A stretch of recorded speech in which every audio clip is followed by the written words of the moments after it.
Hey, you're the video. What? What video? I do not know what the hell you are talking about. If this a joke, get lost. I'm not in the mood for it. Oh, come on. Video. Changing your clothes in the bathroom. It has been doing the rounds on internet. Now, everybody is talking about it. Boy, you still got it, Grandma. Hi, I'm Eliza, and this is the story of how my mother-in-law, Linda, caught a bullet for me. This is the tale of our most recent family vacation. Those outings, elements of forced family fun that we didn't necessarily understand or appreciate at the time, are where you formed your cherished memories.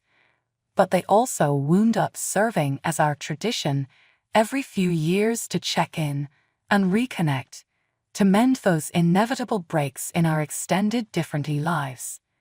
We were not very close by and large, but these trips provided an opportunity to fulfill those roles as siblings, build memories together with stronger family ties, and support a sense of unity.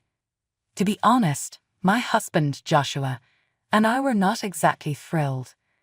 Visiting Joshua's mother, Linda, was never an especially joyful experience.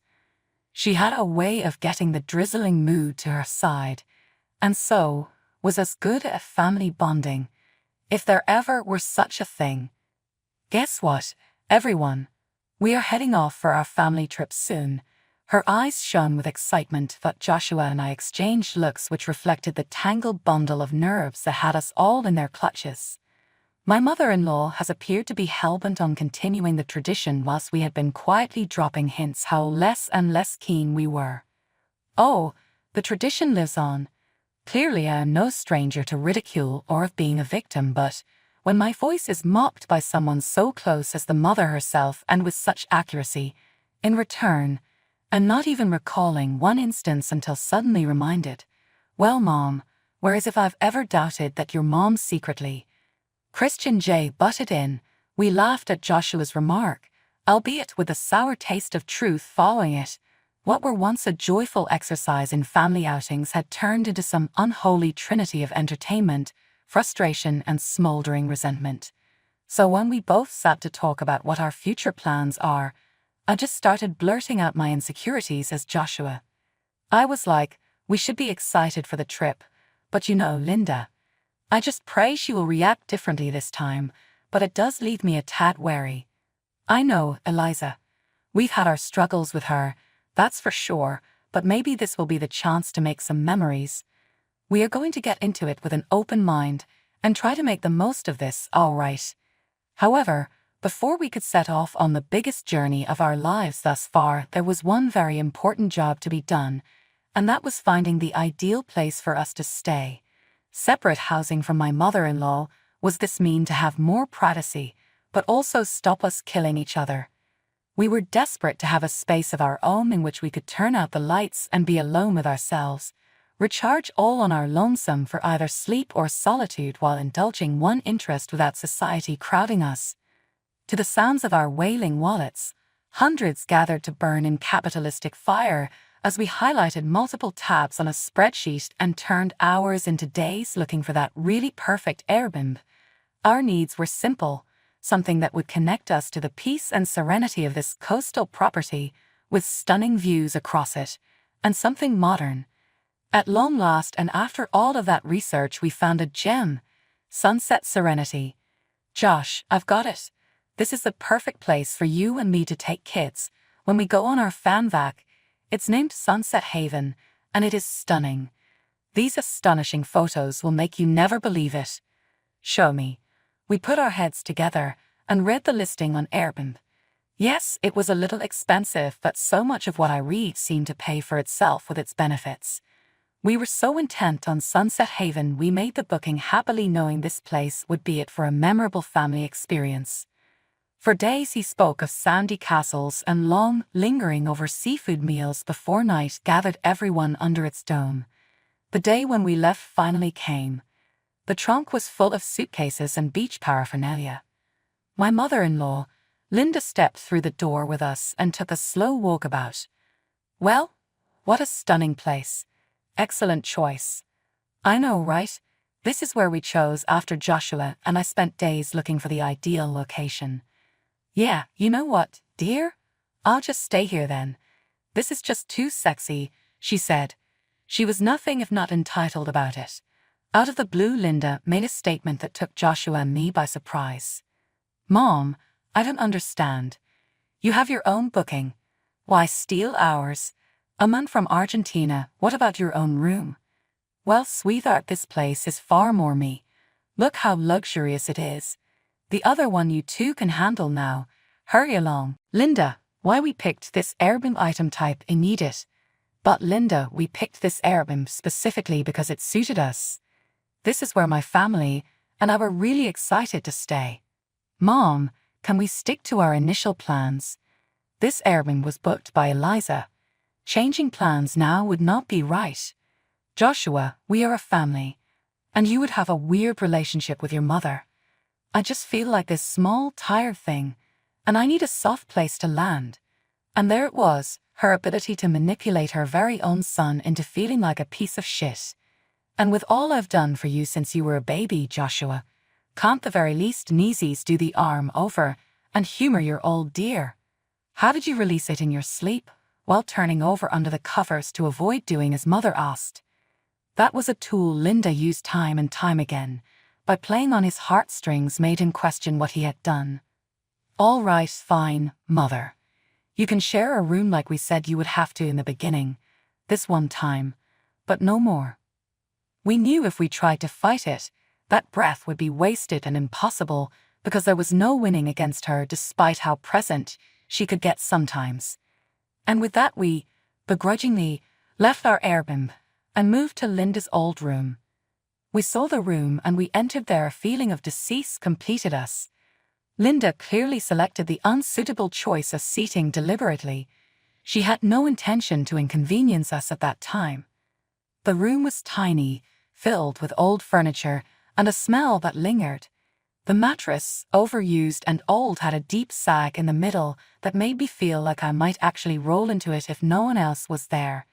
The bathroom was tiny, old-fashioned, and the shower ran out nearly a drip. It was nothing like the Airbnb we booked initially, and I knew in my heart that it will be an unpleasant stay for weeks. I'm not going to lie. My mom must have reserved this room to punish us. Or this might be more like the lowest-rated room in the entire app.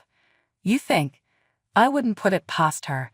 She's an imp that knows how to take charge and turn everything back to her.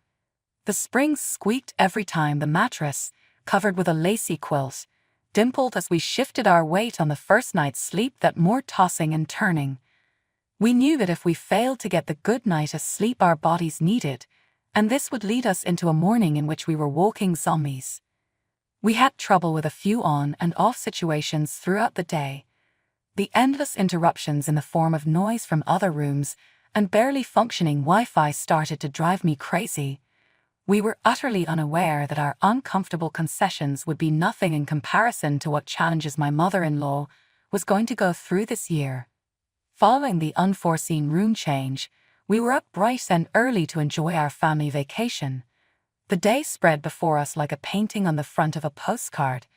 Laughter ringing off the edge of land, sand crunching into our souls and salt water lapping as we soaked in what only that moment could hold for joy. So Linda went to a kiosk on the beach, but that elation twisted into embarrassment when her card was declined. And I said, "Pineapple mango smoothie, STAT. That will be $5.95.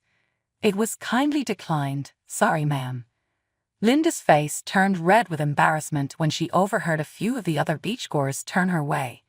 "What? That's impossible. Try it again. What on earth could the mistake be?" The cashier tried to swipe it once more just like the customer wanted. "No mistake, ma'am. Your card has been declined. You know what, actually we cannot accept this credit card. Do you have another form of payment?" Hurt and humiliated, Linda quickly scooted back out to Joshua. "Joshua, can I have some of your drink?" Mom, you do know you can purchase a set of your own? There's a stall right there." She drank all of Joshua's drink without leaving any for him. I did, but my card supposedly got declined. Are you sure everything is right with your finances, Mom? Perhaps we can see it tomorrow. It's fine. The cashier is a new hire, and I do not think he knows how to use the card. I just wanted to continue not wasting your breath on him, so I ran away. Linda's face. Embarrassment, annoyance while passing someone who noticed it. I remember this face. Wait a minute, you are the one from that video I saw.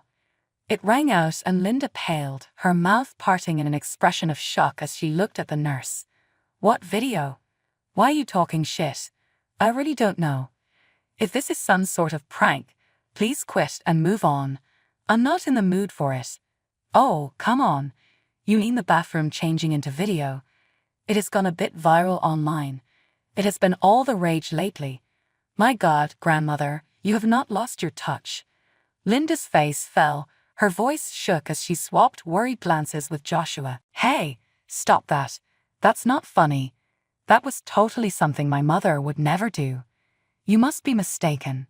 I mean, not saying it's her or anything because it was dark and all but this person, hesitant, looks exactly like the girl in that video.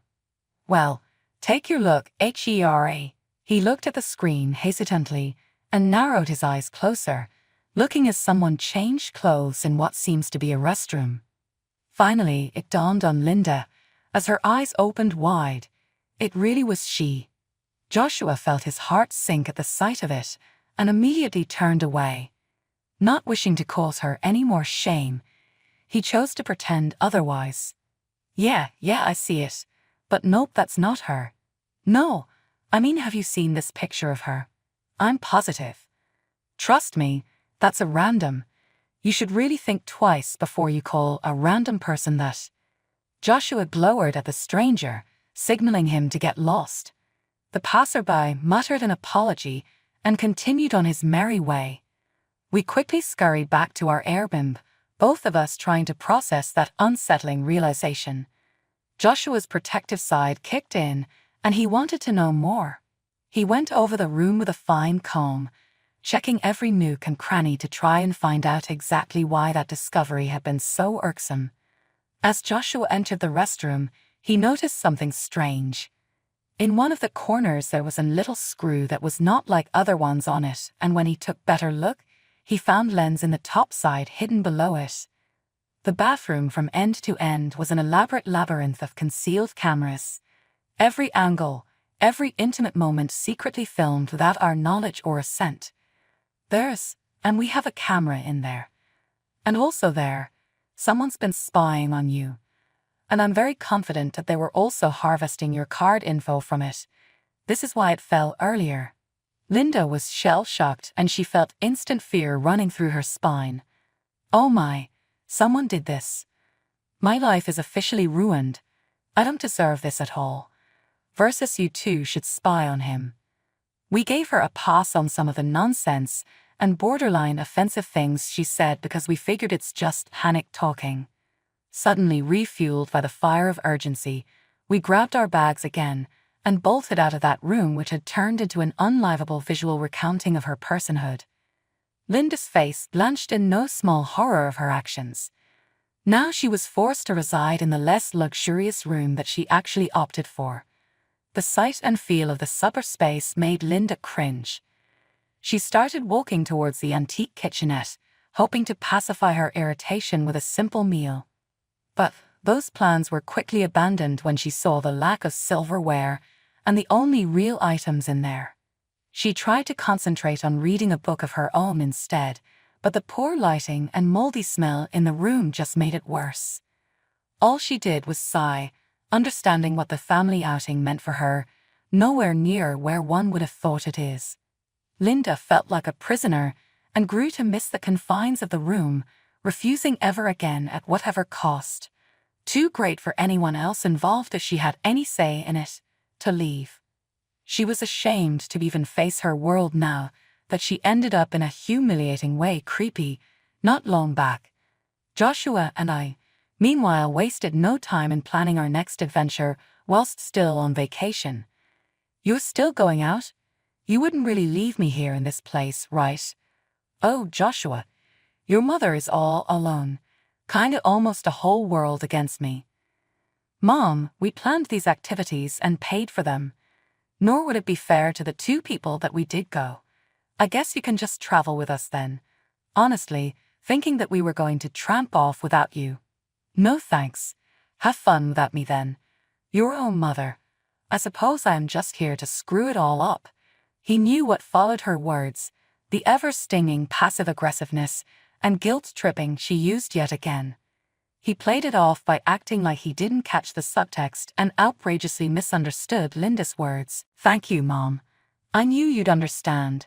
You too, okay? Because it is a really fun place to be in. Like, you must have booked this for a purpose, right? Linda was able to stay back with her, while Joshua and I conquered the big colorful outside. She enviously looked out the window, seeing Joshua with his adolescent headstrong and free spirit. I just really hope she had plenty of hours in that mediocre room to think about how short-lived entitlement is compared to genuine happiness. Linda counted the days in drudgery, longing for her release to come. Her card had been used for financial fraud, and she sparred with a bank agent about it. And little else, scratch that off her list. The misery of the room seemed to leech her spirit, and then there was Joshua, and ours had been filled with mirth. My mother-in-law has always been one of the most confident people I know, but Karma sure knew how to humble her ass. Well, Linda, that's to let you know the grass aren't always greener in the other room.